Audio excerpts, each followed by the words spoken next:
We're heading into a holiday weekend, a much needed break for parents and the kids, but it's important to make sure everyone doesn't stay locked in on those devices, right? So Dr. Summer Rose from Communities in Schools of the Dallas region joins me with advice for parents on how to keep the whole family engaged during the holiday season. Good morning to you. Good morning, Erin. I'm so glad to be here with you. So glad to have you. So before we jump into the tips that everybody needs, right, let's talk a little bit more about Communities in Schools of the Dallas region. So Communities in Schools of the Dallas region is a local nonprofit. We're a 501c3, and we are an educational program that partners with K through 12 schools to provide intervention to the highest need students.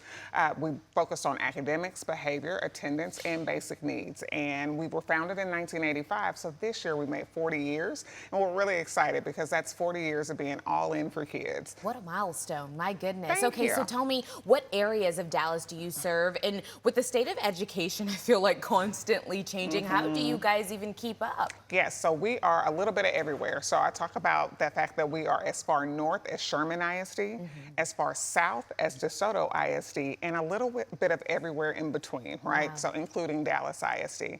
And to the second part of that question about how do we keep up, it really is about, staying tuned to the things, the trends that are happening in education. And so for us, our strategic plan is kind of our guide map for how we keep up with those things. So right now we're focusing on post-secondary success for our middle and high school students. We're focusing on family engagement and expanded mental health services for all students. Okay, I love that, especially the family engagement part, because of the simple fact that it takes a village. They always say that, and you have to do your part at home as well. And that's exactly what these tips that we're talking about that's what we're getting to. And so the holidays are here. We love a good break, but tell me, why is it so important to keep our children engaged educationally and emotionally when it comes to those breaks? Yes, so we talk about this a lot when we look at the summer vacation because it's a long extended break, but the same things that we're worried about then, which is kind of that learning slide, some regression and some learning loss, is the same thing that can happen right now, right? There's lots of starts and stops with November and December with the holidays, and so that can disrupt kids' ability to attend and to stay engaged in their learning.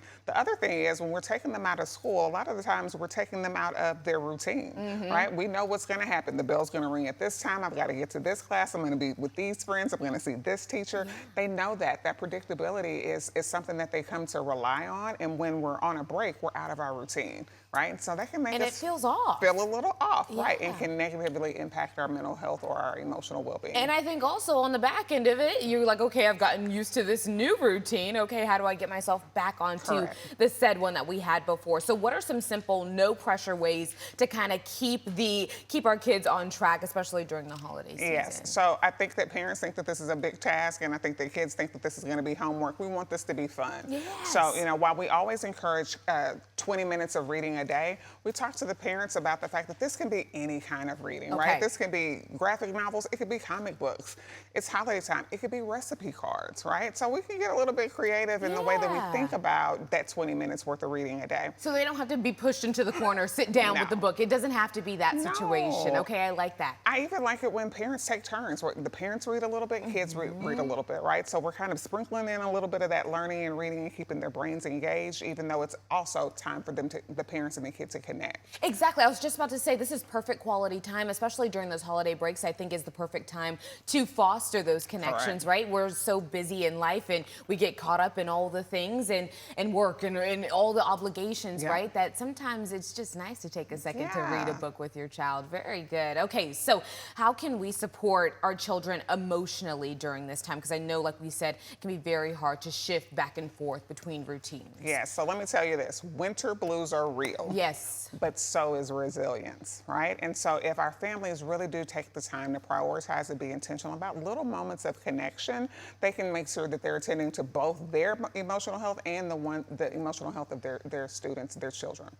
And so they can do that in a couple of different ways. For our young ones, I love using the weather as like an emotional check-in, right? They like to get into it, right? It's dark at 5 o'clock now. I know, it's so tough. We've had some crazy storms that have rolled through or whatever. And so that could look like me saying, you know what, Erin, when I woke up this morning, my mood was a little cloudy. But in talking to you, the sun has started to come out a little bit, right? And so for our little ones, they kind of get into that. Wait, I just got into it. I kind of liked it. I think it might work on all ages. Very good. Yeah. Another thing, to think about is we overwhelm ourselves a lot of the times, especially during the holiday season with our to-do list, right? We've got so many things to do, so many houses to go to, so people to see, things of such. And so we can get really hard on ourselves about trying to keep to the schedule and get all the things done. So one of the things that we talk about parents can do, because parents will feel that anxiety and that nervousness, and then that then projects onto the children, is to, really just slow down and enjoy Take a breath. the small wins. High five, we made it through the day. We Yes, survived. listen, okay, Timmy, he made it out the door. He don't match, but he made it out the door. There we go. Sometimes you That's just have it. to take those wins. I love it. And that's self-compassion, right? Let's Yes. focus on self-compassion instead of perfection. There you go. Okay, so tell me, how can viewers get involved as far as communities and schools of the Dallas region? How can we keep pushing that mission forward? So please, please, please check out our website, cisdallas.org. Right now, we have a winter drive going on. We have a lot of families and students in needs. And so if, you all are so inclined, please check out our website and donate, because it allows us to do whatever our families need, whether that be food, whether that be coats, hygiene kits, whatever they're needing during this holiday season. Well, very good. Thank you so much for giving us the knowledge we need this morning. you We for appreciate you having me. joining us. All right. Happy holidays to you. You too.